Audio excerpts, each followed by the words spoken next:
Show sick relationship. So I come up here and say, oh, I want to show sick. Notice how it's grayed out. This displays all unhealthy relationships.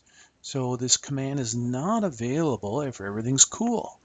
So we need to click on this button and click on the object, and it will show up. It'll show up in the glyphs with these little warning signs.